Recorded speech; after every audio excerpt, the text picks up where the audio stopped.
Shall we begin?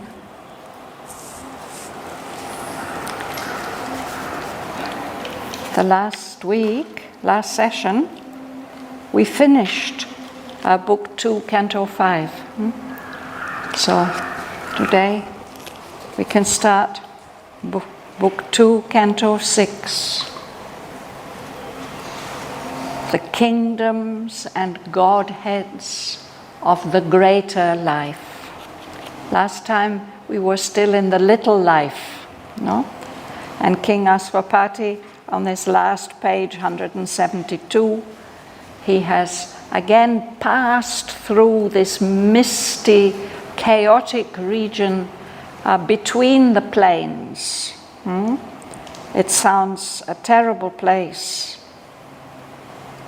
A huge obstruction. Now I'm reading on page 172, last few lines.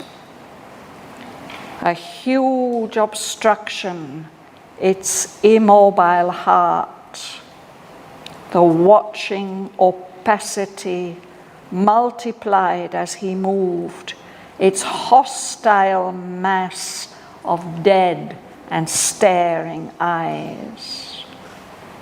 The darkness glimmered like a dying torch. Around him, an extinguished phantom glow, peopled with shadowy and misleading shapes. The vague, inconscious, dark, and measureless cave. His only sunlight was his spirit's flame. So he's passing through a very threatening and dangerous in-between world.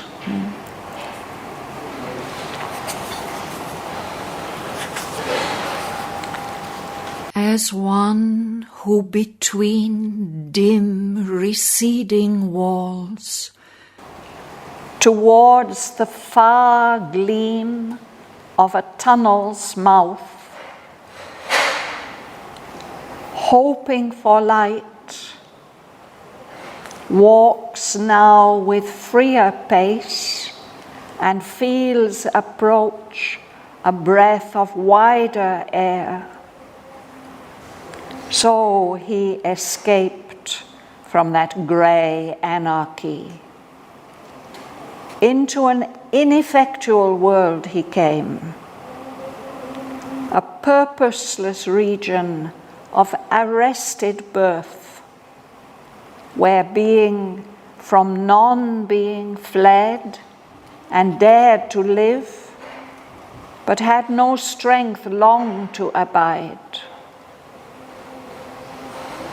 Above there gleamed a pondering brow of sky, tormented, crossed by wings of doubtful haze, adventuring with the voice of roaming winds and crying for a direction in the void, like blind souls looking for the selves they lost and wandering through unfamiliar worlds.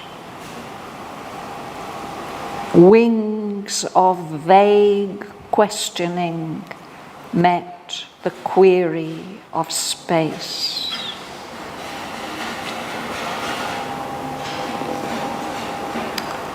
After denial dawned a dubious hope, a hope of self and form and leave to live, and the birth of that which never yet could be, and joy of the mind's hazard, the heart's choice, grace of the unknown, and hands of sudden surprise, and a touch of sure delight in unsure things.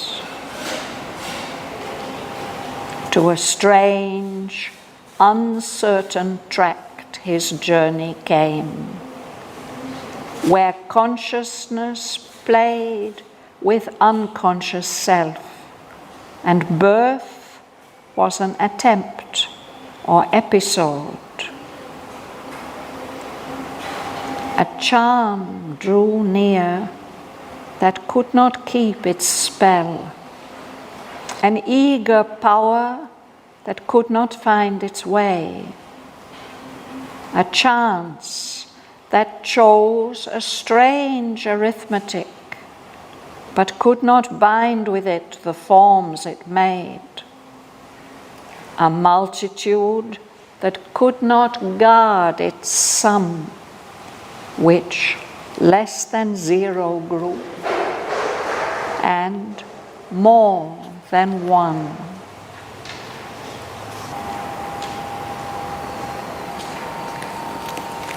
We must remember that all these descriptions are based on experiences that Sri Aurobindo had.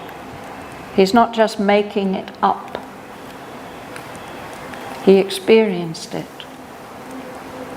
So this is the experience of moving out of one world, this world of the little life with all its small, hostile, mischievous beings, and he's moving into another world.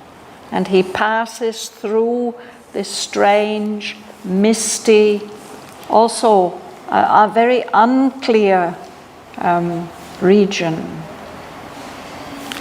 And at the beginning of this canto, Canto 6, it's as if he's been walking through a long, dark tunnel.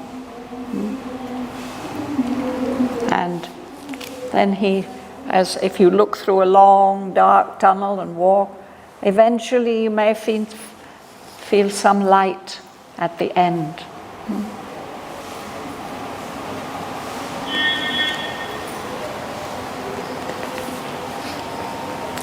Would you read Ganga Lakshmi?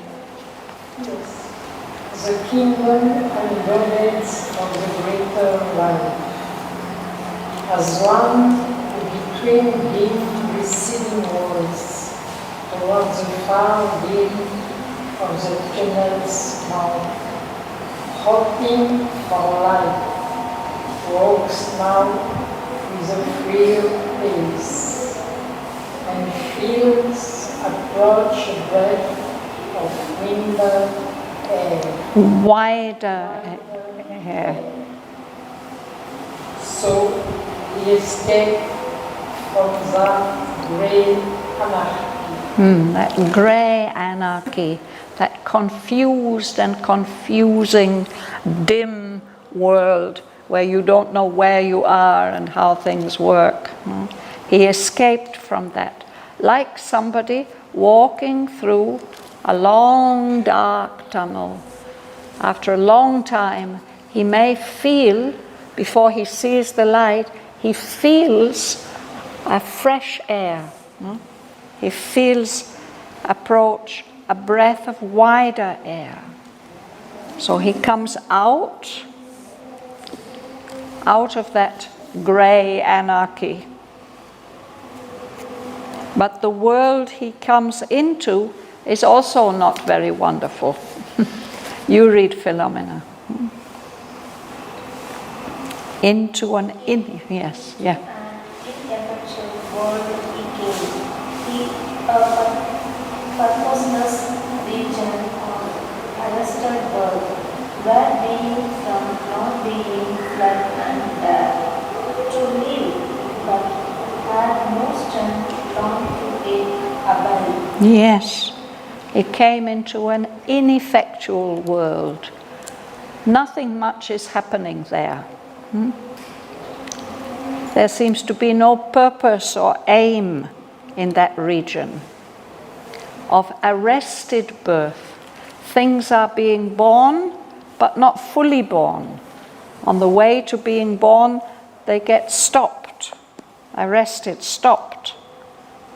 So in that world, being is fleeing, running away from non-being, from the state of non-existence.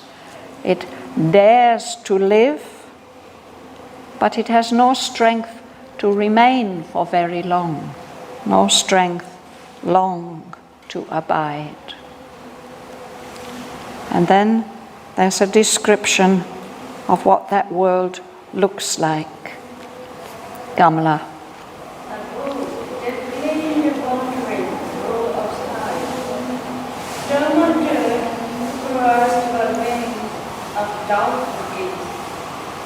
Adventuring with the wise of roaming winds, and crying for a direction in the world, like blind souls looking for the stars they lost, and wandering through unfamiliar worlds, wings of battle, constantly met the query of space. Yes, that's it. There, it stops.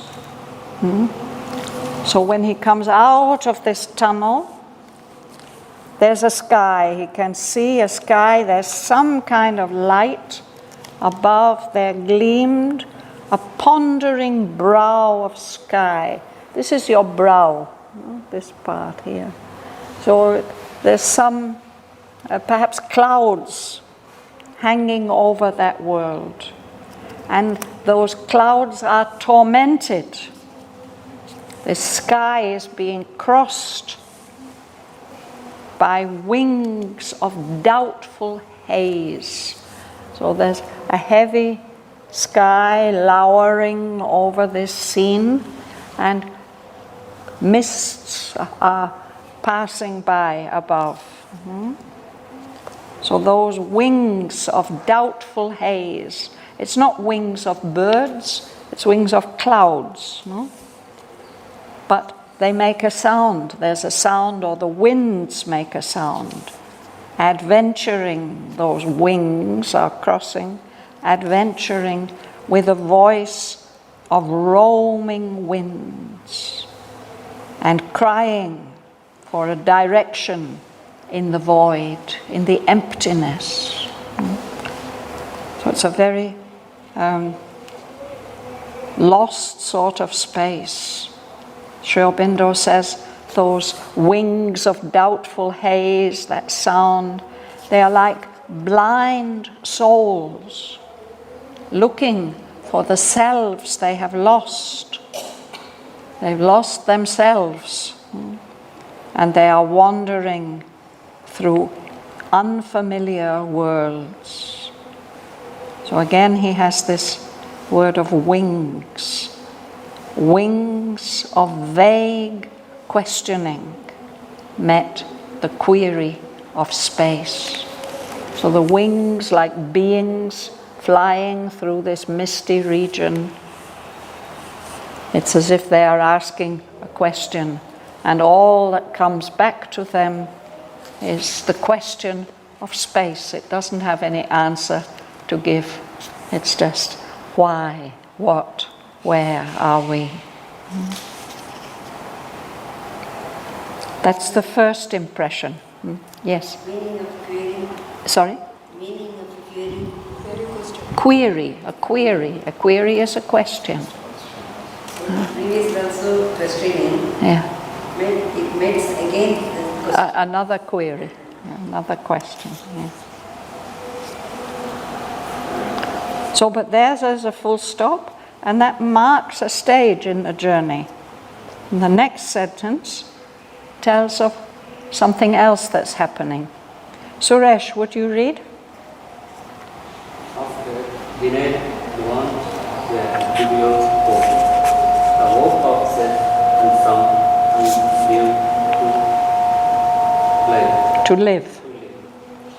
And the birth of the which never yet could be, and joy of the mind's hazard, the heart's choice, grace of the unknown, and hands of sudden surprise, and a touch of sure delight in unsure things. Yes.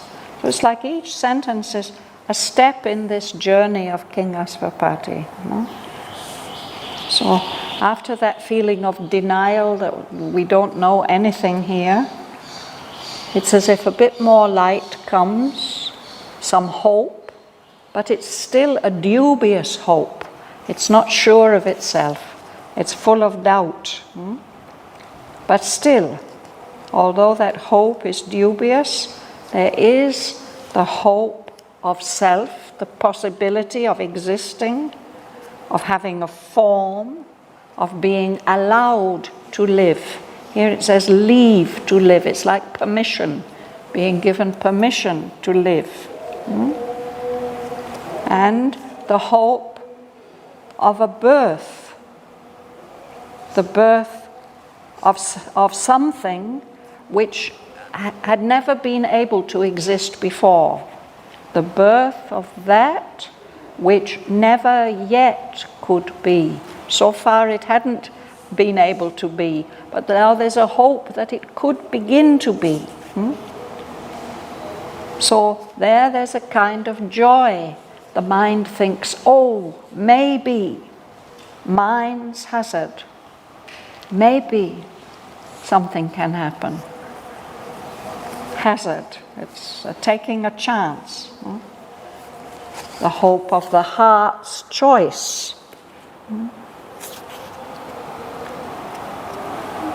There's some grace, a grace of something unknown, as if you're being touched, hands of sudden surprise. And in all that doubtfulness, there's a touch of sure delight. That delight you can rely on. It's there, it's really there. A touch, just a small touch of sure delight in all those unsure things that are going on there.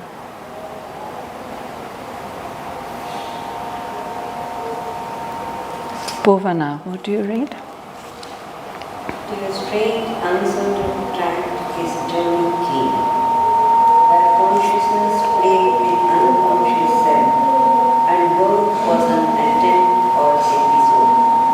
A charm drew near that could not keep its spell, an eager power that could not find its way, a chance that chose a straight arithmetic but could not bind with it the forms it made, a multitude that could not call its sum, which less than zero grew and more than one. This is strange, isn't it? 𝒏𝒐𝒏 is coming to this new realm. And here there's some kind of play of consciousness, playing with unconscious self.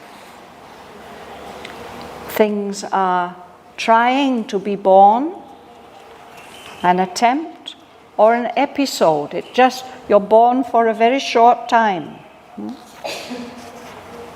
There is some kind of charm, of delight that's coming near, but it can't remain, it can't keep its spell, it can't keep its attraction.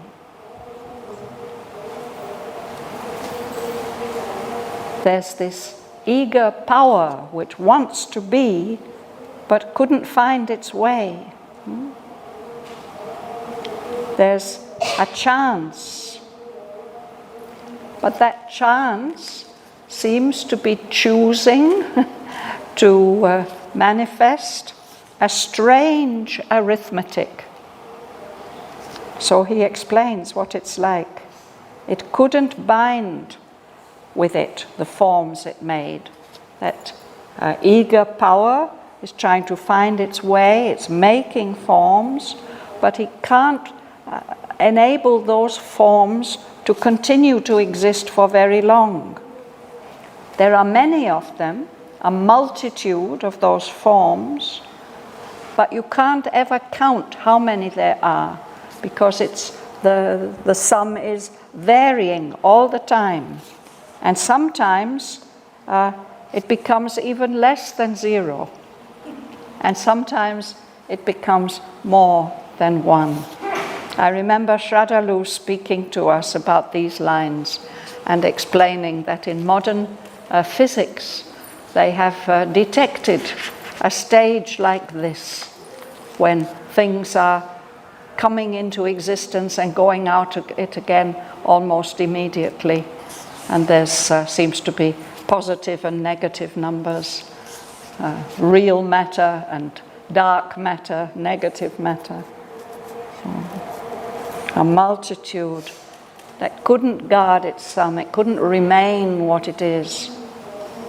Sometimes it becomes less than zero, and sometimes becomes more than one. Is there any reason for people to take this maths, He's making arithmetic and numbers and all.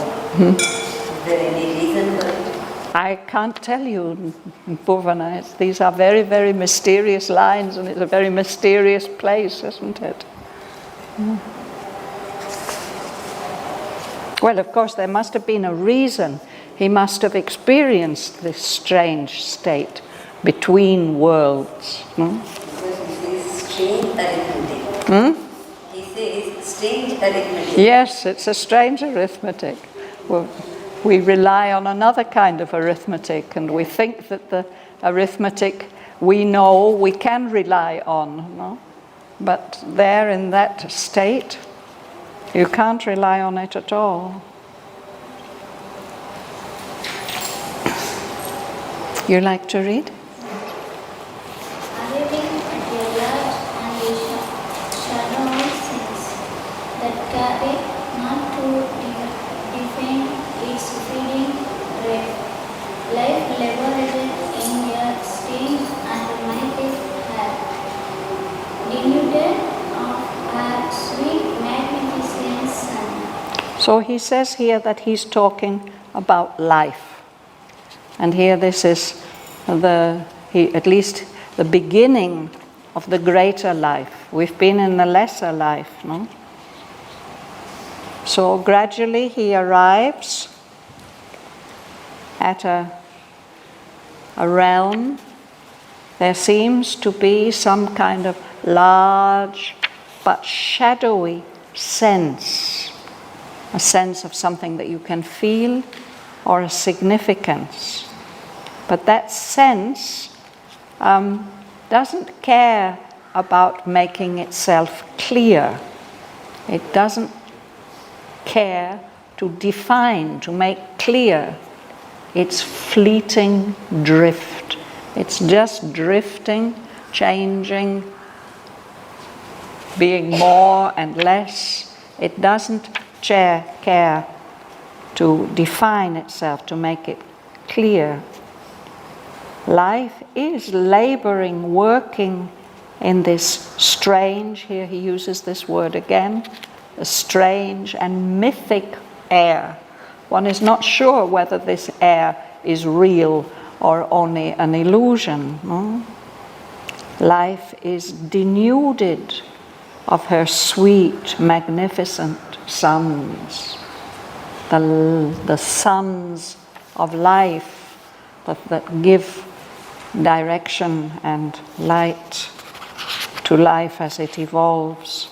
Those are all stripped away from her. So it's a very strange, weird land. So I'm going to ask Alice to read. Would you read from line 136, please, Alice? Yes, I can. I'll come back to you later. Alice, yeah? In worlds imagined, never yet made true, a lingering glimmer of creation's verge. One strayed and dreamed, and never stopped to achieve. To achieve would have destroyed that magic space. Such a strange space. Those worlds have been imagined, but they've never yet become real. It's just a faint light, a lingering glimmer on the very edge of creation. So there, in that realm, one can wander around and dream, but never stop to achieve, to realize something, to establish something, to make something real. If you had done that, if you'd made something real, that whole magic space would have disappeared. No? To achieve would have destroyed that magic space. So it's cloudy and misty and strange and contradictory, very unclear.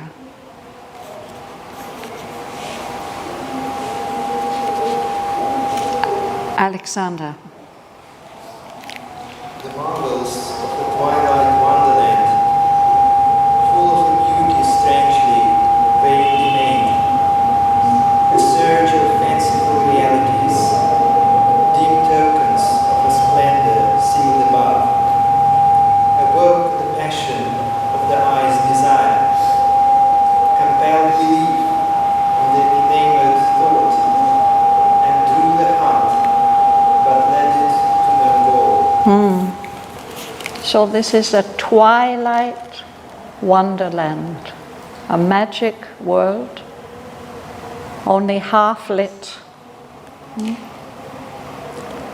It's full of beauty, strange beauty, but that beauty seems to have been created in vain, for no purpose, for no reason. A surge, it's like a wave of a sea of fanciful realities.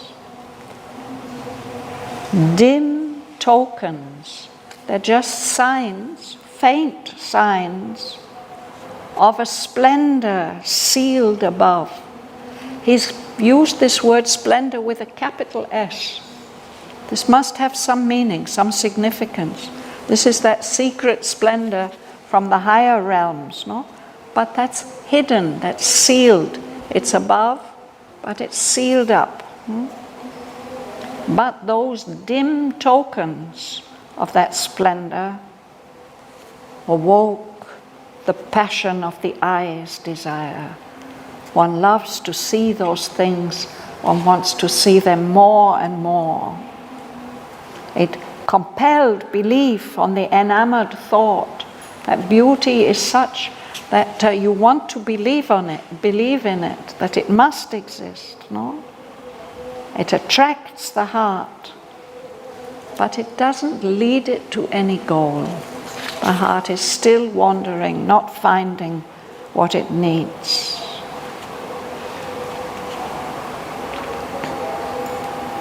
Dana. Magic flowed as if of moving scenes that kept away the fugitive delicacy of sparring lines linked by an abstract art in a rare, scanted light with faint dream brush on a silver background of incertitude. It's like he's in some kind of moving picture.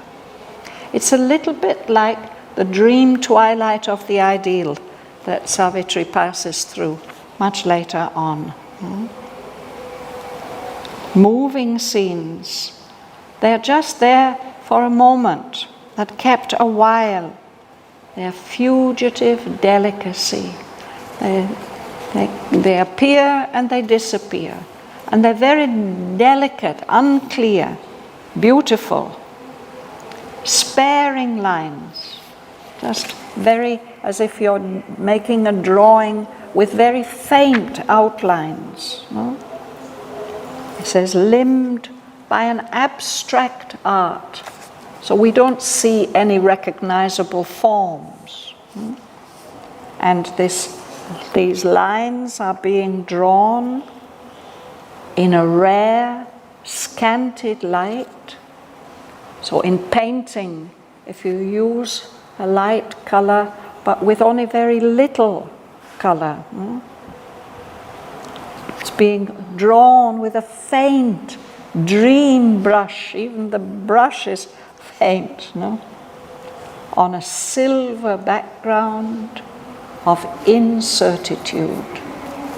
It begins to sound very beautiful, this faint, silvery, twilight place with these beautiful forms coming and going, but it's still full of incertitude, unsureness. Nothing is fixed and clear and obvious. Now, Slava, would you read, please? Line 52. And infinite flow of heavens near to moon, a fire intense, unseen, but never currency, the air with ardent hints of day, the perfect longing of imperfections child, the human cloud of the snare of ignorance, creatures drawn by bodies live to that region of mind leading invisible wings came hungry for the joy of thinking life, but to divine, to create joy and share for faith, perishable things. Yes, these are perishable things. These are the beings who come there. First, he describes the light in that place, an infant glow of heavens, skies, near to morning, like the very, very early morning light, a dawn light. It gives the sense that there's going to be a very intense fire coming, but you only get the idea that it's going to come. It doesn't come. It's never lit. It's conceived but never lit. So that is caressing the air of that realm with ardent hints of day. Ardent means intense, burning. No? So the air, it's like the sense that something's going to dawn now. Yeah? So who lives in that realm? Perfect beings. The perfect beings who long to experience the charm of imperfection. The perfect longing for imperfection's charm. There are divine beings, immortal, perfect beings, but they want to experience the charm, the delight of imperfection. The illumined beings caught by the snare of ignorance, as if they've been caught in a trap or a net. Ethereal creatures, beings who belong to that realm of ether, the subtlest form of substance. They are attracted by the idea of having a body. Ethereal creatures drawn by body's lure to that region of promise. This is a region which seems to promise and suggest beautiful things, no? They come beating their invisible wings like birds, but they are invisible. They come to that realm hungry for the joy of finite life, limited life, solid, defined life. But those beings are too divine to be able to walk on our soil, on this solid soil of our earth. They're too divine to share the fate of perishable things, beings like us who will live and then die.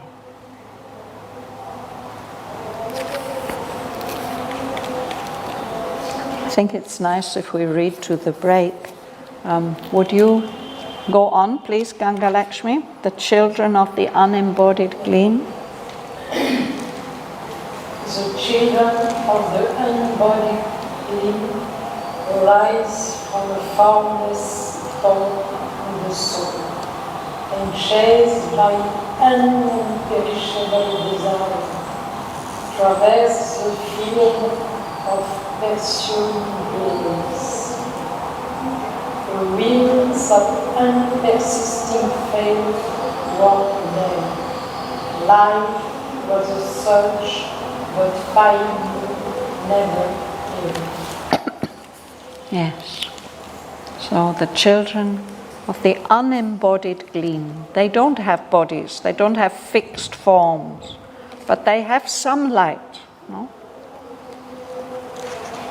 They've arisen, they've been born from a formless thought in the soul. And they are chased, they're driven by an imperishable desire, a desire that can never be satisfied.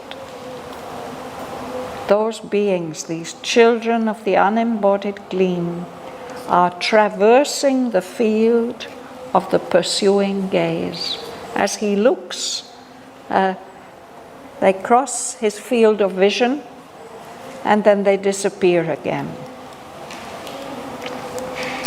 So in that world, he's experiencing that there's a will, but that will is not very firm. It's unpersisting. It's there for a moment and then it's gone. So the things can't exist for very long. There's nothing to keep them in existence. A will worked there that failed because it was unpersisting. So in that realm, that in-between realm that he's passing through, life was a search, but finding never came. There's nothing to be seized on. Philomena. Nothing satisfied, but all alert. Things seemed to be that never hold it out. Images were seen that looked like living objects, and symbols in the sense they planned to show. Past dreams grew clear to the dreamer's eyes. So in that world, nothing is satisfying, but everything's attractive. Everything allures, it's attractive. There are things that seem to be, that seem to exist, but they don't really. They're never wholly real. Images were seen that look like they're real, that look like living acts. There are symbols that seem to be showing some meaning, but actually they are hiding that meaning. Pale dreams grew real to the dreamer's eyes. These are dream realities. No? Kamla. Souls stand there that vainly strive for words and spirits, entrapped mind and wander through all time. It never find the truth by which they live. All ran like hosts that had a lurking chance. Nothing was solid, nothing felt complete. All was absent, miraculous and awful. It seemed a realm of life that had no base. So then he says it very clearly. The souls came there, they want to be born, but they never manage to be. And there are spirits, they could get trapped there, and they can go on wandering through all time without finding the truth which enables them to live. Everything there is like a hope. The hope runs after something, but it's just a chance that is hiding, a lurking chance. In that realm, nothing was solid, nothing felt complete. All was unsafe, unreliable, but miraculous, half true. That seemed to be a realm of lives that had no base, no firm base. Perhaps like in a dream. So this is describing a series of intermediate states. He's leaving that realm of the little life, and he has to adventure through that natal mist, and there's a series of experiences, getting a little brighter and more attractive, but still not really reliable. But we will come to something a bit more solid. Then dawned a greater seeking, broadened sky, a journey under wings of brooding force. First came the kingdom of the morning star. This is mentioned several times in the poem. The beautiful beings of the future, out of the paths of the morning star, they come. The kingdom of the morning star, that star of promise which rises over the horizon before the dawn. A twilight beauty trembled under its spear. The idea that the morning star, its sparkles are like spears. So under the rays of light from that star, there's a twilight beauty trembling. It's also not very sure of itself. But there's the throb of promise of a wider life. And then slowly, it's again like a dawn, then slowly rose a great and doubting sun, and in its life, this is in its light, this is life. She made of self a world. A spirit was there that sought for its own deep self, yet was content with fragments pushed in front, and parts of being, of living, that belied the whole, that contradicted the whole, but those parts pieced together might one day be true.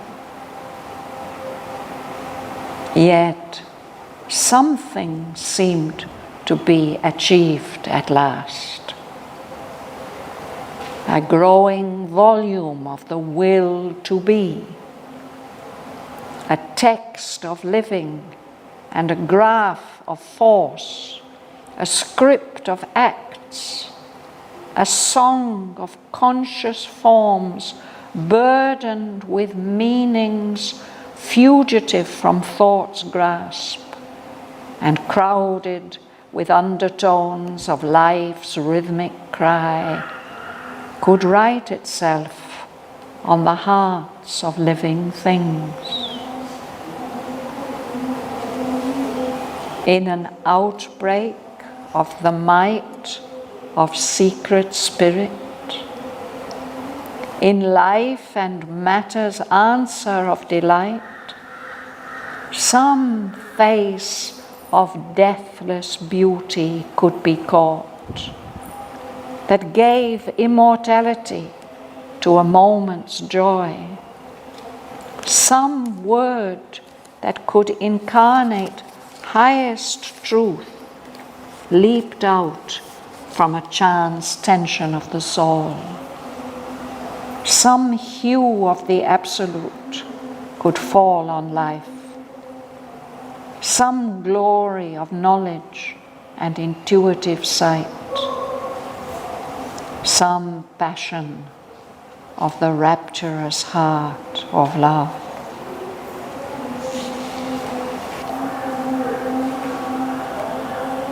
I want to read just to line 120. These are hints of possibilities, no? A hierophant, it's like a priest of the bodiless secrecy, interned in an unseen spiritual sheath. The will that pushes sense beyond its scope. We sense things that we can feel, solid things, but there's something beyond the sense of our scope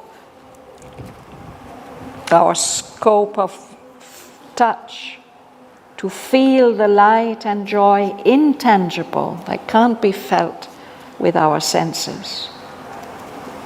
That will half found its way into the peace of the ineffable, half captured a sealed sweetness of desire that yearned from the bosom of mysterious bliss, half manifested veiled reality.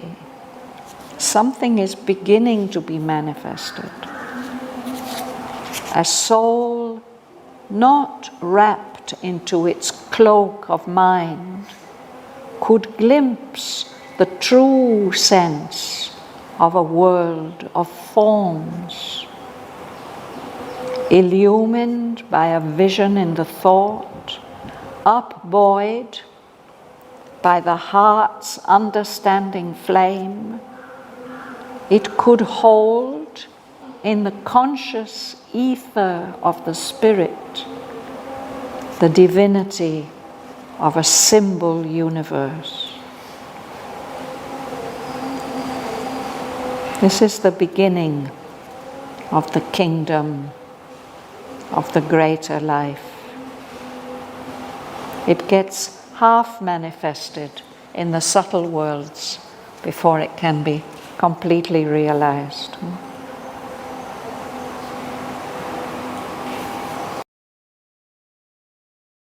As one who between dim receding walls, towards the far gleam of a tunnel's mouth, hoping for light, walks now with freer pace and feels approach a breath of wider air. So he escaped from that grey anarchy. Into an ineffectual world he came, a purposeless region of arrested birth, where being from non-being fled and dared to live, but had no strength long to abide. Above there gleamed a pondering brow of sky, tormented, crossed by wings of doubtful haze, adventuring with a voice of roaming winds, and crying for a direction in the void, like blind souls looking for the selves they lost, and wandering through unfamiliar worlds. Wings of vague questioning met the query of space.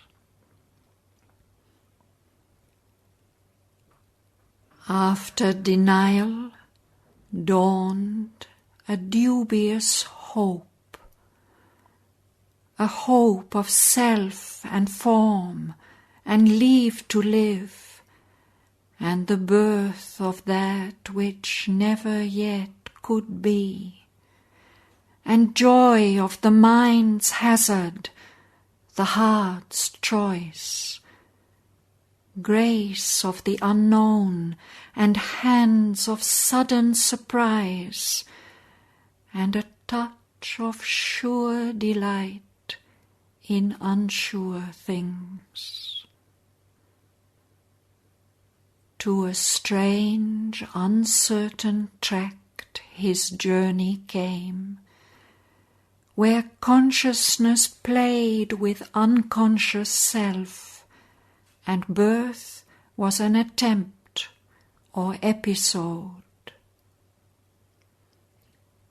A charm drew near that could not keep its spell, an eager power that could not find its way, a chance that chose a strange arithmetic but could not bind with it the forms it made, a multitude that could not guard its sum, which less than zero grew and more than one. Arriving at a large and shadowy sense that cared not to define its fleeting drift, life laboured in a strange and mythic air, denuded of her sweet, magnificent suns.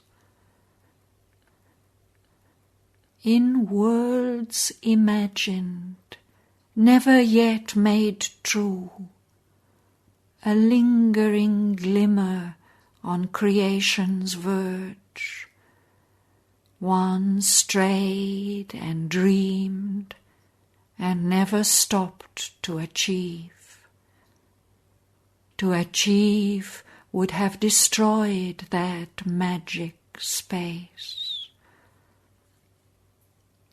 The marvels of a twilight wonderland, full of a beauty strangely, vainly made, a surge of fanciful realities, dim tokens of a splendour sealed above, awoke the passion of the eye's desire, compelled belief on the enamoured thought, and drew the heart, but led it to no goal.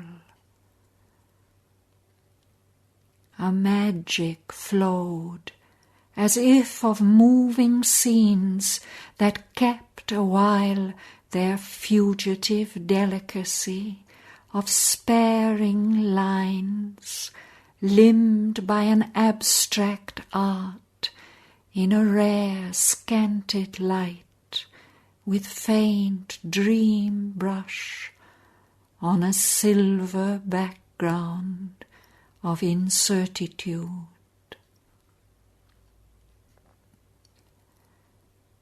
An infant glow of heavens near to morn,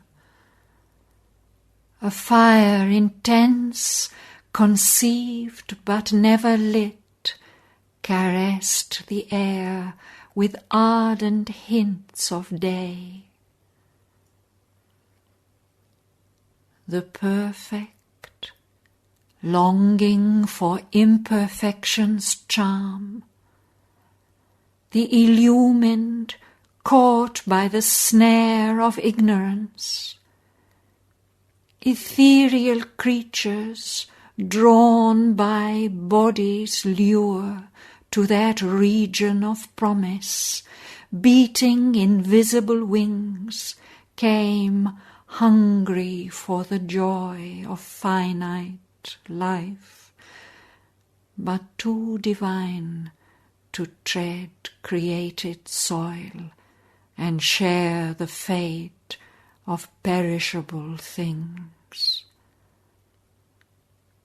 The children of the unembodied gleam, arisen from a formless thought in the soul, and chased by an imperishable desire, traversed the field of the pursuing gaze.